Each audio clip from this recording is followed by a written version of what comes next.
આંબેડકરની પ્રતિમા ખંડિત થતા સ્થાનિકો રોષે ભરાયા છે। બાબા સાહેબના સ્ટેચ્યુને નુકસાન પહોંચાડતા હવે મામલો બીચક્યો। ખોખરા સર્કલ નજીક કે શાસ્ત્રી કોલેજ સામે આ ઘટના બની છે। અમરાઈવાડીના નગરસેવક સહિતના લોકો સ્થળ પર ઉમટ્યા છે। સ્થાનિકોએ ઉગ્ર વિરોધ નોંધાવી આરોપીને પકડવા માંગ કરી છે। પ્રતિમા ખંડિત કરનારને પકડી વરઘોડો કાઢવાની પણ માંગ કરવામાં આવી છે। ખોખરા પોલીસ સહિત ઉચ્ચ અધિકારીઓ ઘટના સ્થળ પર પહોંચ્યા છે।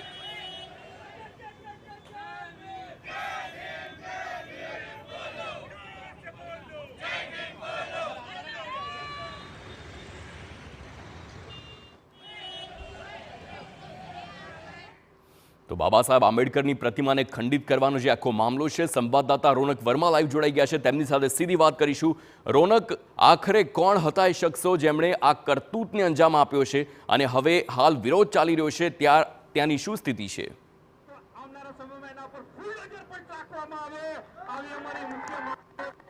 जी बिल्कुल जे कृत्य કરવામાં આવ્યું છે તે કોણ છે હજુ પણ સ્પષ્ટ નથી થયું અને તેના જ કારણે ધરણા સહિતના જે કાર્યક્રમો છે તે અત્યારે થઈ રહ્યા છે। સીધા જ દ્રશ્યો અમદાવાદના ખોખરાથી જોઈ રહ્યા છો કે જ્યાં આગળ આ દ્રશ્યોમાં દેખાતી જે મૂર્તિ છે તેને ખંડિત કરવામાં આવી અને ખંડિત કર્યા બાદ અત્યારે જે મૂર્તિ છે તેને કપડાથી ઢાંકવામાં આવી છે અને મૂર્તિ ખંડિત થતાની સાથે જ આસપાસના જે લોકો છે તેમની લાગણી દુભાઈ છે તે પ્રકારનો જે દાવો છે તેઓ કરી રહ્યા છે અને તેના જ કારણે અહીંયા જે હોબાળો છે તે કરી રહ્યા છે। હોબાળાના કારણે જે સ્થાનિક માર્ગ છે તે બંધ કરવાની ફરજ પડી છે અને તેના જ કારણે જે અહીંયા સ્થાનિક પોલીસ છે તેનો મોટો કાફલો છે તે પણ ખડકી દેવામાં આવ્યો છે।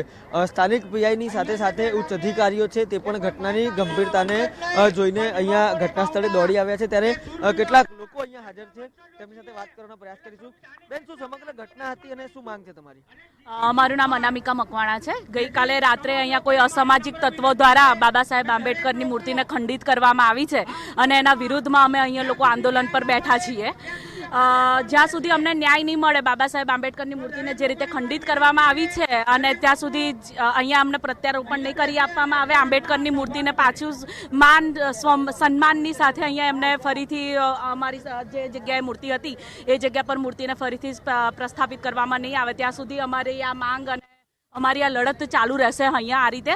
અને અમે જરૂર પડશે તો આગળ અમે કમિશનર કચેરી સુધી જઈશું, પોલીસ સ્ટેશનનો ઘેરાવો કરીશું, રસ્તા રોકો આંદોલન કરીશું।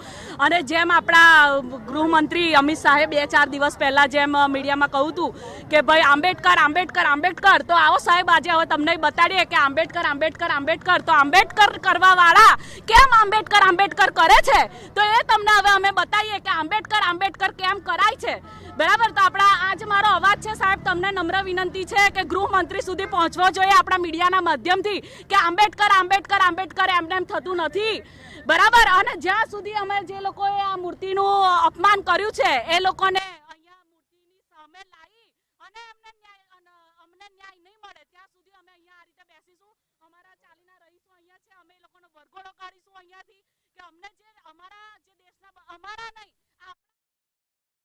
પણ બાબા સાહેબ આંબેડકરને લઈને રાજકારણ ગરમાયું છે અને ત્યારબાદ તેના ઘેરા પ્રત્યાઘાત અમદાવાદમાં પણ જોવા મળ્યા છે। કોઈ અજાણ્યા શખ્સો આવ્યા અને બાબા સાહેબ આંબેડકરની મૂર્તિને ખંડિત કરીને તે ચાલ્યા ગયા અને ત્યારબાદ રોષે ભરાયા છે લોકો।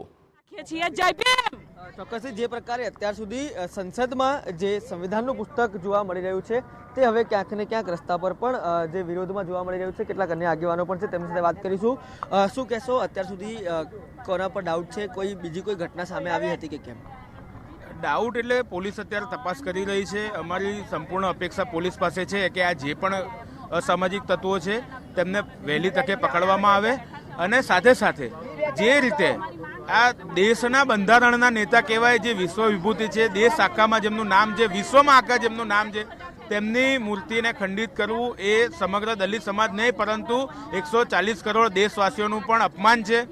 જે બી વ્યક્તિઓએ આ કૃત્ય કર્યું હોય તેમનો જાહેરમાં વરઘોડો નીકળવો જોઈએ। જે પ્રમાણે ગૃહમંત્રી કહે છે કે અમે કોઈ પણ ચમરબંધીને છોડીશું નહીં અને એ કહે છે કે અમે કોઈ પણ વ્યક્તિનો વરઘોડો કાઢીશું, તો અમે પણ અપેક્ષા રાખીએ છીએ ગૃહમંત્રી સાથે અને પોલીસ સાથે કે આ જે આરોપી છે તેમને વરઘોડા અહીંયાથી નીકળવા જોઈએ। ક્યાં સુધી આ ધરણા રાખવામાં આવશે? જ્યાં સુધી આરોપીની અટક નહીં થાય ત્યાં સુધી આ ધરણા યથાવત રહેશે।